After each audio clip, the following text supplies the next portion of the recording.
Aruzuye se mabuja? Aruzuye pe aruzuye. Okay, gasa urakoze.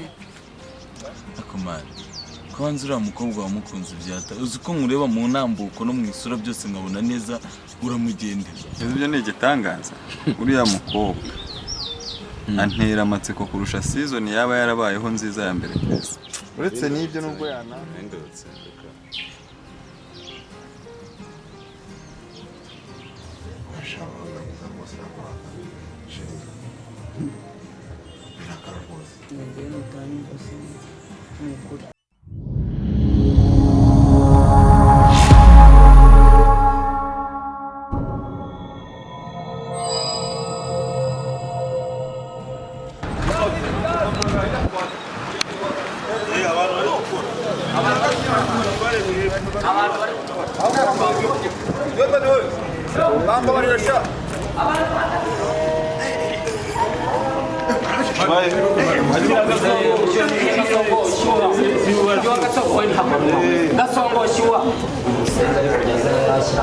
Hasa wori kujya hema wori kujya kusta wakujye he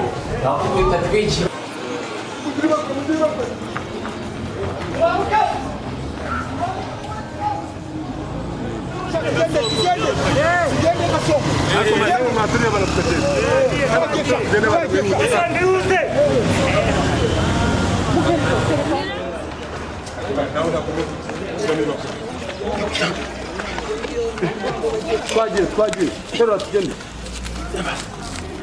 twagiye ese kusoboka atari kuza ngo twihutesha twagiye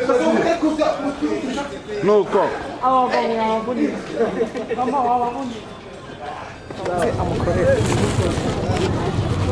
twagiye fata umufuka wa mama gira fafa nese mwana ushize mwajyana byo birakureba yandi bose barandeba umva amafaranga yacikanye n'ibyo amafaranga turagabana wewe bana ndakureza naguhanya abo bana angahe wewe kora bana oya nangahe imana wewe kora kazi banze twumvise gabanya induru bana shiramo gira vuba turagabana yose turariganiza kandi urumva ariko ubutaha ntuzongere urumva hari ibindi bisatu oya nta kibazo turavuba akazi nakigufu imana ngufu ufite wivire mu nzira abantu ufite ingufu z'uranzisha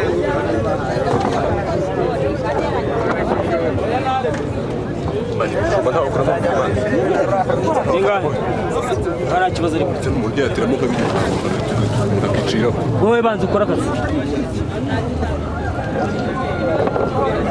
terura icyo gifu kavemo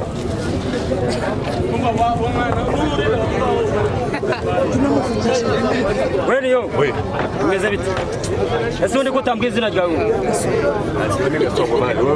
witwa Kongomani wamuswa ejo ntabwo twari turi kumwe hano njye nawe twarahweze njye banyita Kapasi Kapasi uramuzi ndagusubiza iyo uvuye ariko nabafata uyore nawe nasubizaho mvuye Kongomani wowe nanjye yura nabo bantu barakubeshya ariko ndaguhemba make mpemba make ni wowe mpemba se wamuswa wowe ufite amafaranga wampemba wowe toka nahembwa nande toka wowe ufite amafaranga wampemba shyira mu bantu gabanya umunwa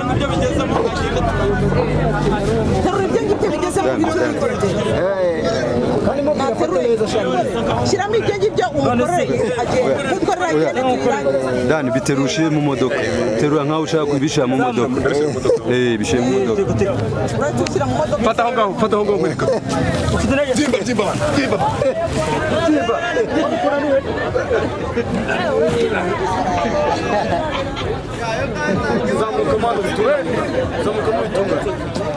ariko mani nkuko ntabwo ubureba kwese bashaka kwishyuza gusa Okay, cut.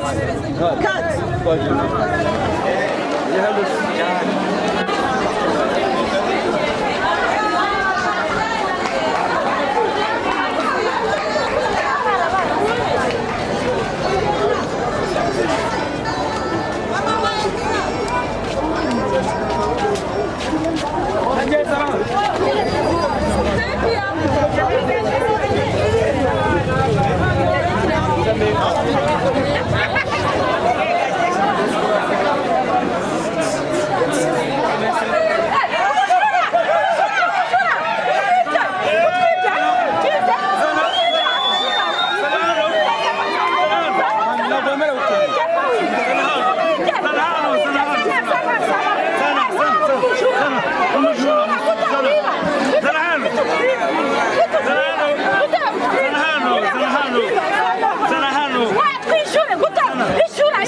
ishyura Ni ibikinganga. Hano bari.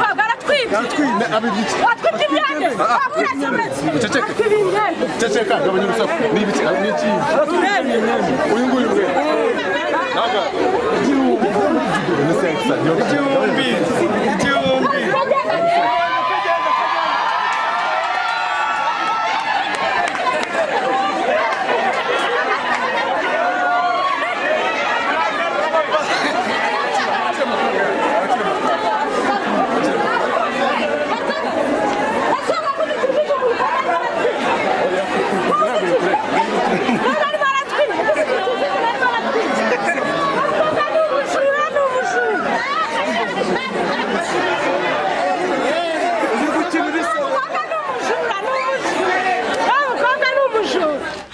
Oya, tuza. Oya, tuza. Gaju. Bite, uri hano gute? Gaso. Ni wowe.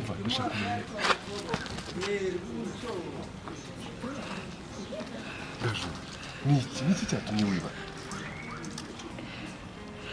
Gaso ni birebire cyane. Usigaye binaha. Mbyina. Bora ntusubize. Ntabwo ngusubize humura. Ntuye hano hepfo. Sibyo? Rero wumva tuza gato nkubwire. Humura tuza, sibyo? Reka tujye mu rugo. Urumva? Hanyuma unsobanurire ibi cyakubayeho, sibyo? Tugende. Humura hano ndazwi nta muntu uri gukoreho.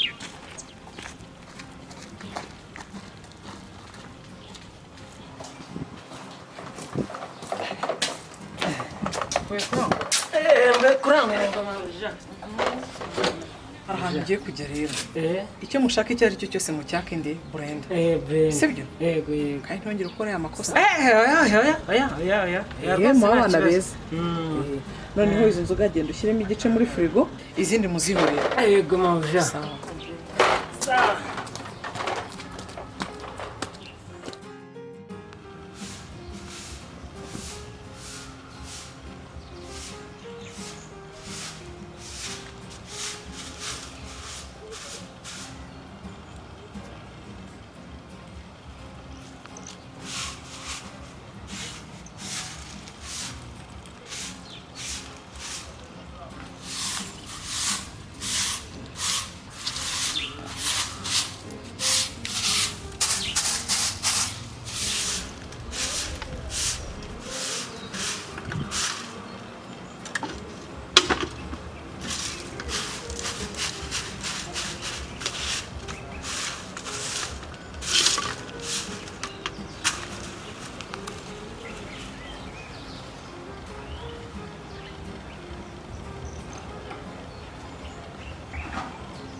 Niki cyakubayeho koko?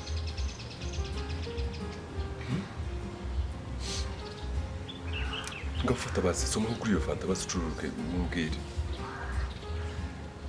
Mana we. Kugira nawe ujye kwiba umwembe koko mu isoko. Ahantu nk'ahariya. Basi ntabwo ndi umujura. Gusa ubuzima ari byo gukwerekeza mu kwiba. Nari maze iminsi 3 ntarya dore ukuntu nabaye amaboko yarandiye ko. Gaso. Gaso. Ngize bite se?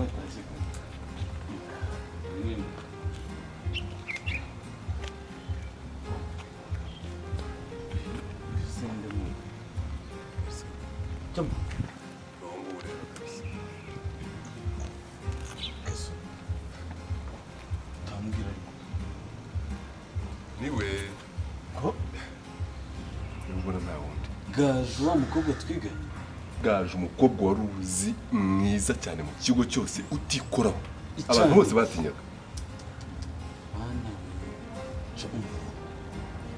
Mana we bega isi Gaso kujya uvuga ngo isi yaradukaranze ubu ngubu we byagenze gute? Eso ushobora kwemera yuko bamufatiye mu isoko y'ibyo mwembe bashaka kumenyekanyuka ngo paka apfuye? Ye umwana wa nyiri biti wa nyiri bigega yiba umwembe. Eso numiwe pe. Yego ubuzima busebaye kimwe kugira ngo nawe ajya kwiba umwembe koko. Numiwe rwose. Nanjye mu rugo ambwira ko iwacu bibutse niko guhitamo ku izina Igisenyi. Wagize nta muntu n'umwe mazi, inzara iranyica, mbona icyo nkora niko guhitamo kujya kwiba byibuze ngo mbone icyo narya ndamuke kabiri.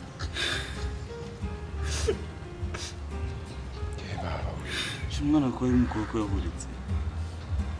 Yesu rero ndumiwe, ndumva numiwe pe. Urabizi kuva cyagiye mva ku ishuri ese nkubwiye ko ngiye kureba umuhungu witwa Boston. Nuko wambwiye. Gusa Boston yangije ubuzima bwanjye.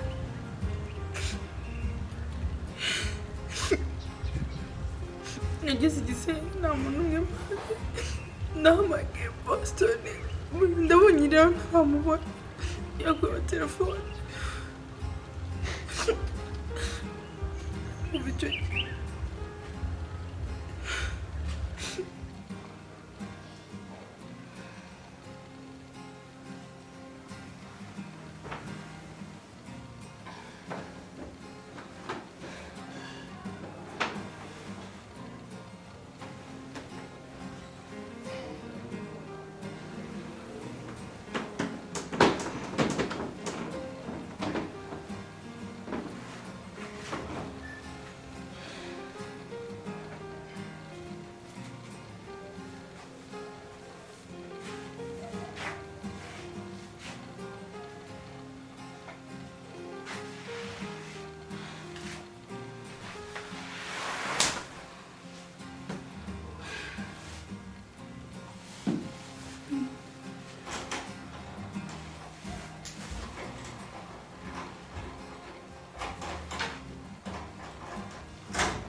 siku nzuri kweli. Nina moto ambazo nyumbani mwangu iko wapi? Mwansimo Kaunti ya Mbeya. Mrembo sana. Sheri. Simama nikwambie kitu kidogo ambacho kinatikisika moyoni. Nilikupenda sana. Simama nikuelezee neno moja. Sheri. Pombe au maji Sheri? Nilikupenda sana. Sikia, mes sentiments les plus distingués. Vraiment, nitakuletea nini? Maji au pombe?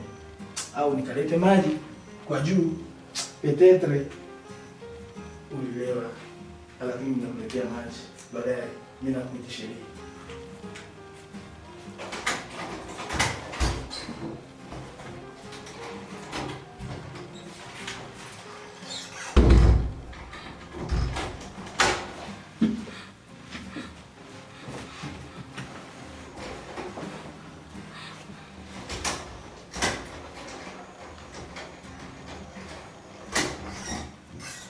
Naomba msamehe kwa kaitika ya maji.